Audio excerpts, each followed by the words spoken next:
তারা বেশ কিছুদিন যাবৎ ছাত্রদেরকে ব্যবহার করে যে জামাত শিবির চক্র যে তথাকথিত সরকার পতনের ঘোষণা দিয়ে যে আন্দোলন করছে, এই এত কিছুর মধ্যে রাজশাহীকে আমরা অনেকটাই শান্ত রাখতে পেরেছিলাম।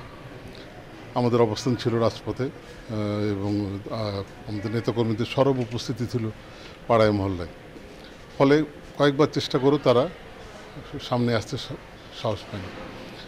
আজকে তারা যেটি করেছে সেটি হচ্ছে তারা বড় আকারের মব এটা তৈরি করেছে শহরের পার্শ্ববর্তী শহরতলির বিভিন্ন রাজশাহী জেলার বিভিন্ন গ্রাম থেকে শিবিরের যে কর্মীগুলো আছে ক্যাডার, তাদেরকে তারা সংগঠিত করেছে, শহরে মুখী করেছে, রুয়েটে জমায়েত করেছে। তারপরে তারা শহরব্যাপী অর্ধেক শহর একটা প্রদক্ষিণ করেছে এবং যাওয়ার পথে সব জায়গাতেই স্থাপনা ভেঙেছে, পুলিশকে নির্মমভাবে আহত করেছে, পুলিশ বক্স আগুন লাগিয়েছে।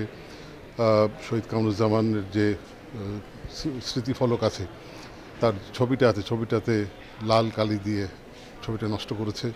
নেত্রী আমাদের মাননীয় প্রধানমন্ত্রী সম্পর্কে জঘন্য উক্তি লিখেছে। এইভাবে তারা শহরটাকে অশান্ত করতে চায় এবং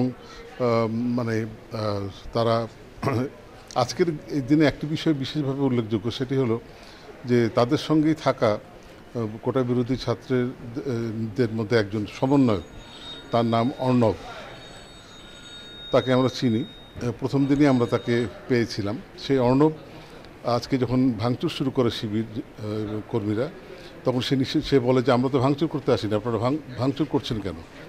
তারই এক পর্যায়ে অর্ণবকেই তারা বেদম মারধর করে।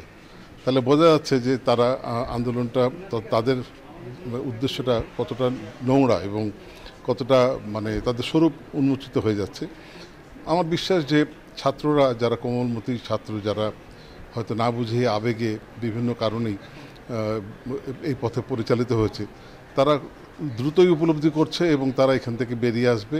এবং আমরা সবাই, পুরো জাতি যেটা টের পেয়েছি, সেটা আরও স্পষ্ট হয়ে উঠবে যে এটার পিছনে অন্য কেউ নেই, স্বাধীনতা বিরোধী চক্র তারাই ছিল, তারাই আছে, তারাই এগুলো করছে। আমরা জনগণকে সংগঠিত করছি, দলীয় নেতাকর্মীদেরকে অ্যাক্টিভেট করছি, তাদেরকে এই সময় ঘরে বসে থাকার সময় নয় সে কথা বলছি।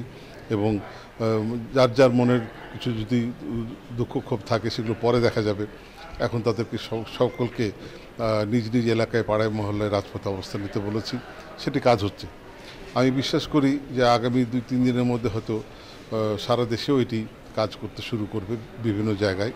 কারণ আওয়ামী লীগের নেতাকর্মীরা কিন্তু এইরকম অবস্থায় খুব বেশিক্ষণ অভিমান নিয়ে ঘরে বসে থাকে না, তারা ঠিকই একসময় বেরিয়ে আসে এবং জনতাকে সঙ্গে নিয়ে দুষ্কৃতিকারীদের ধাওয়া করে বা প্রতিহত করে।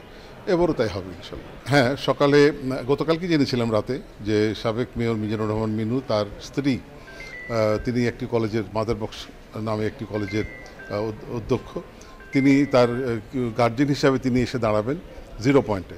তো আমাদের মহিলা কর্মী অনেক ছিল এবং আমাদের ছাত্রলীগ যুবলীগের নেতাকর্মীরাও ছিল। তিনি কয়েকজনকে নিয়ে এসে, 5-10 জনকে নিয়ে এসে দাঁড়ানোর চেষ্টা করেন, তো সেটা সফল হয়নি।